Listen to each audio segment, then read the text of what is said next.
Hey y'all, it's Jeff here, and I just wanted to take a second and show you how to use some of the new tools on the website that are free. So I'm going to share my screen here. You can see that I am at the Dialogue Doctor site, dialoguedoctor.com, and then I'm going to come over here to free tools. And this page will come up that says free tools.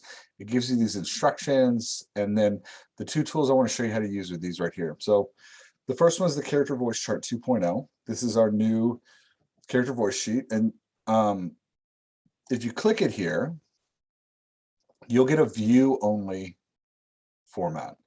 It's not view only for me because I made it, I own it, so it's not view only for me, but it'll be view only for you. You won't be able to click in any of these boxes. You'll be able to click in the tabs and kind of look around, but you're not going to be able to actually like mess with it. So in order to get your own copy, what you're going to do is you're coming to File, you're coming to Make a Copy, right? So let me do that again. You come over here to File, click on File, and you scroll down to Make a Copy. And then you're going to get to rename it. And I tend to name mine the title of my project. So you know, one project that I'm kind of working on in the background right now is Mark and Riley character voice design sheet. And then I'll take out the like public beta because you don't need that in your title. But I just name it the title so I can find it. I'm not going to share it with the same people. If you do that, I'll see a copy of your character voice sheet. I don't need to do that. So don't click that. You're just going to hit OK, and it'll make your own copy of it that you are then able to edit. Now, the way the character voice sheet works is we've given you a worksheet for every character, right? Character role. This is what role the character plays in the story. We're about to add another column here that is what role the character plays in voice in the lead character's formation, but that's coming in a future sheet. You can put the character's name in here. We'll call this character Billy. You can put his blue eyes. You can put his details in here. And then character background. And let's see that Billy is a college student in a fun university. I don't know. I'm just making that up. We'll make it a Disney movie. Whose parents are dead. Every Disney movie. Now, some of you are wondering, he's in Google Sheets. How's he spacing down like that? Because if I hit the return button in Google Sheets, it just makes me go to the next thing. So the way you space down in the Google Sheet is you control return, and that gives you more lines. Oh, see, I should actually put whose parents are dead here in the family details. So you fill out everything you know about your character, personal weakness, wounds, that, and then notes on personality, and then notes on the character voice. And now you have all of your modulations down here. So baseline modulation or core modulation, we've got a drop down here that says what that modulation is stemming from. Are they modulating when they're emotional, like they're experiencing a specific emotion? Are they modulating when they're experiencing a specific circumstance? Are they modulating when they're experiencing a specific role, like when they're at work versus at home? Or are they modulating when they're with a certain person? Do they sound different when they're with somebody? And then here we have the different components of character voice for that modulation. So you fill all these in. Fill. I'm just going to fill one in. I'm just doing this so I can show you something in a minute. And you do the number of characters you have. If you want to know more about filling out the character voice sheet, go over to the podcast tab in the website, and there's podcasts where Laura and I talk about like how to fill this in and how to use it and all that kind of stuff. So you can fill out, we've given you 9, 10 characters. If you need more characters, you want more, you just right click on that tab and you hit duplicate. And it'll completely duplicate this tab. And then you just come up here and write character number 11, and you change the title of it to character number 11. So you can create more characters if you want to. You can put as many characters in the sheet as you want. Now on the, oh, sorry, we gave you 12. Now the last tab is your actual character voice chart. And you'll notice it's filling in for me. Now, for the first 12 characters, we've set it up with codes to fill in for you. So don't type on this page. It will fill for you without you typing. Let me show you an example of a finished one. This is a Vela that the fabulous J.P. Reinflesch and I are working on together.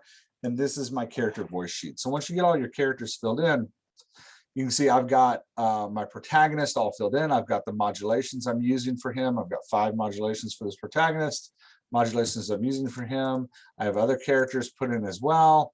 Once I have all my characters put in and I go to my character voice chart, it's going to come up and you're going to see that it's auto-filled for me.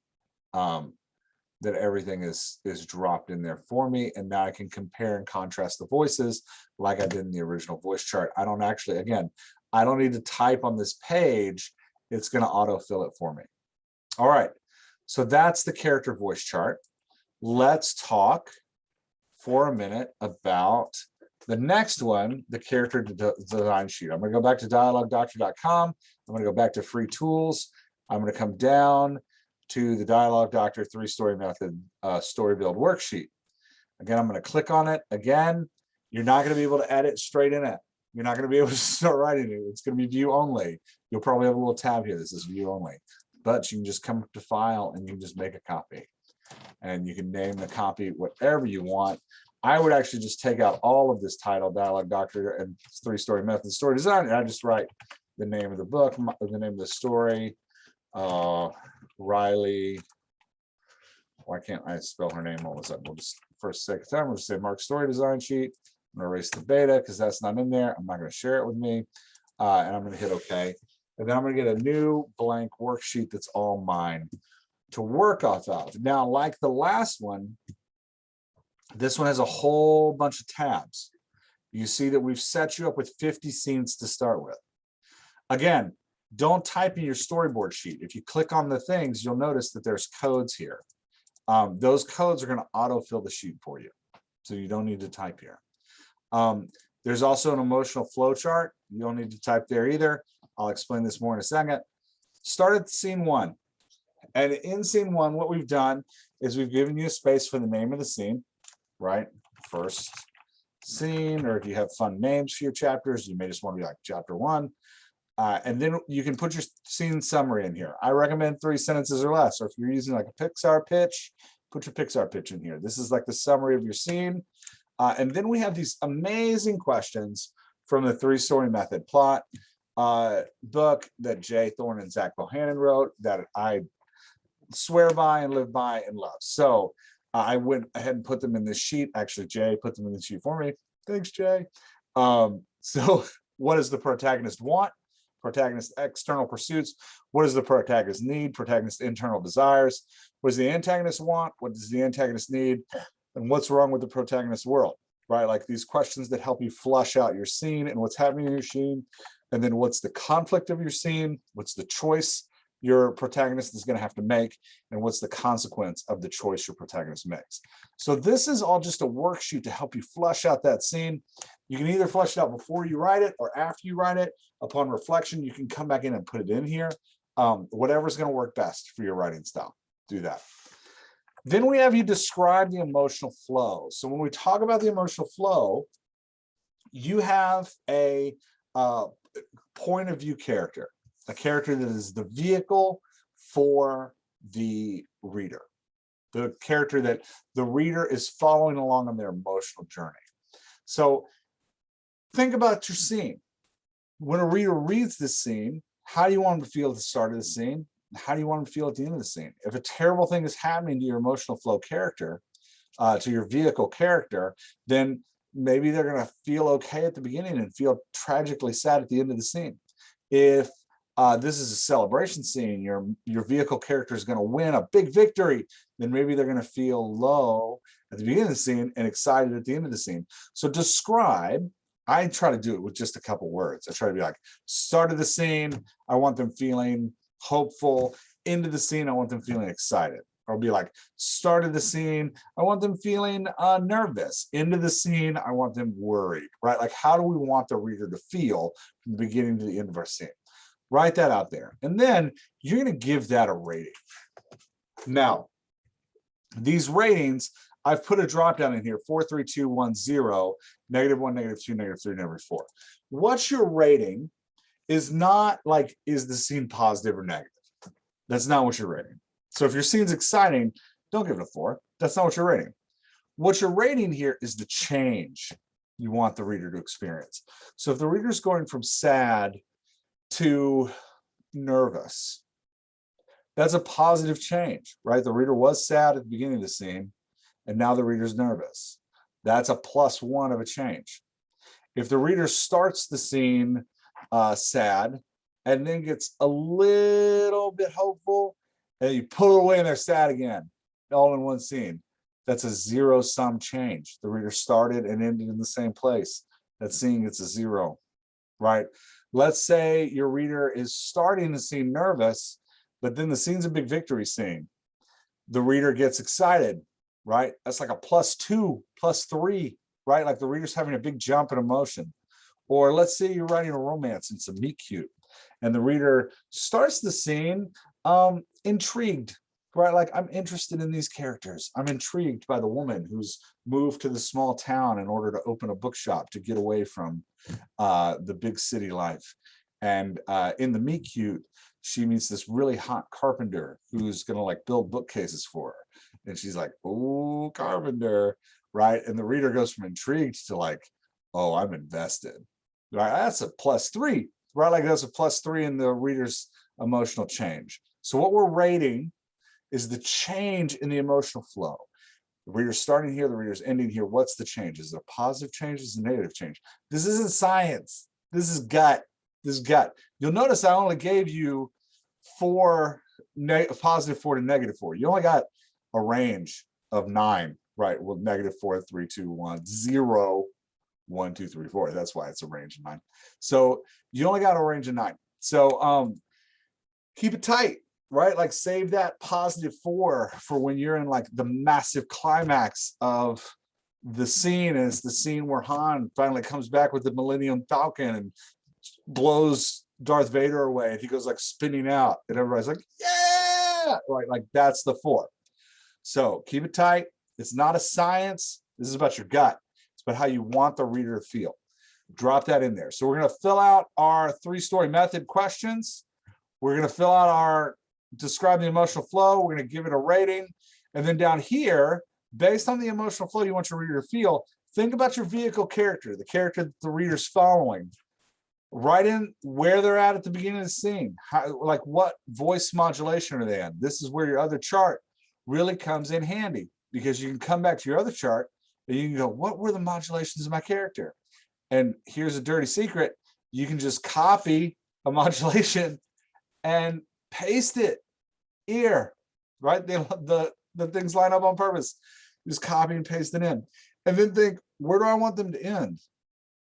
Where do I want them to end? So if I was writing from my nerds character design sheet, and I went to my vehicle character, who is Ethan, my first character, and I thought like, okay, I'm going to start with him at work. This is his voice at work. I'm going to copy it. I'm going to paste it in here. This is where he's starting. I might have to expand the row. I just double click that line and it blows it out, or you can just drag it down to make it fit. And then I think, oh, I got to put his name in, Ethan. Man, no spelling tonight, Ethan. And then I'm going to think like, okay, he's at work. He started work, but now if this is a scene that's supposed to create some vulnerability, where am I going next? Maybe I want him facing failure. And that's the modulation I want for him. This is how his voice sounds when he's facing failure. So I'm just going to come and I drop it in here. And now I know that I need to take Ethan in this scene from his work voice to his failure voice in the scene, so that I can create that emotional change for the reader, so they can feel that change that's going on through my character. I've got other characters I can put here. Maybe Buck's in here too. I'm going to put his emotional change. Maybe Gary's in here. I'm going to put his emotional change. But you do this for your scene. I tend to do this right before I write a scene. It helps me process the scene I'm going to write. If you're more of a pantser, you just want to sit down and write, and then come back and do this after the scene, so you have it here as a tool for when you edit. right? Because it's also a great editing tool. If you're going to sit down and edit a scene, having this all together is just a fantastic way to lay out what it is you're actually expecting from the scene, what you're expecting from the plot, what you're expecting from the emotional flow, and how the voices need to work to get that to happen. Now, remember I told you we got these two autofill charts. You'll notice the things that I filled in, I didn't fill in the whole thing, but the things that I filled in, the summary, I filled in the name, I didn't fill in any of this, but that'll autofill here for me as I fill out these scenes. So let me show you a finished, not a finished chart, but a chart that I'm using right now. We'll go with the same story, my Nerds story design chart. The Vela, JP Reinflesh and I are working on together right now as I'm filming this video. So you can see I filled out my scenes, right? I've got all my scenes filled out. The scenes that we've written, they're all in there for the most part. We did most of the work. And then I have it all auto-filled for me. And you can see I've got my ratings in here. So if I need a cheat sheet for my story, and I need to just like sometimes, especially in the messy middle of the story, I'll be like, I don't know what to do next. So then I'm just going to come in, I'm going to read where I've been. I'm going to read the conflicts I've taken my person through. I'm going to read the choices my characters have made. I'm going to read the consequences of those choices. And then I'm going to read my emotional flow. So this sheet will autofill. Again, you don't need to type into it. Type into the scene sheets, and this sheet will pop up. The other thing that'll autofill is the emotional rating chart. Oh, JP blew that out for me. Here it is the emotional flow chart. So the emotional flow chart is going to fill in that my scene numbers are here. They're already in for me. We've done the first 50 scenes in here for you. And then this is the rating that I'm giving the scene. Notice up here, what's appearing is not a number, but a formula, because it's pulling from the other sheets that I made, right? It's pulling. When I put that number in here, I said this scene was a 1. That number is showing up right here at the 1, right? So it's all piling in for me. Now, what we're graphing is not this number. This number, remember, is the change in the scene. So what we're graphing here is we're starting you at a baseline of 0. And then if you go +1, it's going to move the graph up to a 1. And then you'll see my next scene is a 0, so it just stays there. And then my next scene goes up another 1, so it goes up another 1. And then I go down a 1, and it goes down a 1. And then I go back up a 1, it goes back up a 1. And then I go down 2, and I'm back to my baseline at 0. What this is showing you is the emotional journey that you're taking your character, that you're taking your reader on. This is how your reader wants to feel. Now, this story is supposed to be a comedy. So it's good that we're above the line 0. But if this were a tragedy, I'd expect to see this graph going below the 0 line a lot, going down into the negative where my reader's feeling negative emotions, right? So this is just a visual way to track the emotional journey that your reader is on. So again, these sheets are free. You can go grab them from the website, dialoguedoctor.com, click on the free tools. They're there for you to use. If you have some suggestions of how we can change these or make them better, please email me and let me know. Thanks for checking this out. I hope this is helpful. Hit me up with an email or in the Dialogue Doctor chat thing that appears on the Dialogue Doctor website if you've got any questions about any of this. And go write some great words.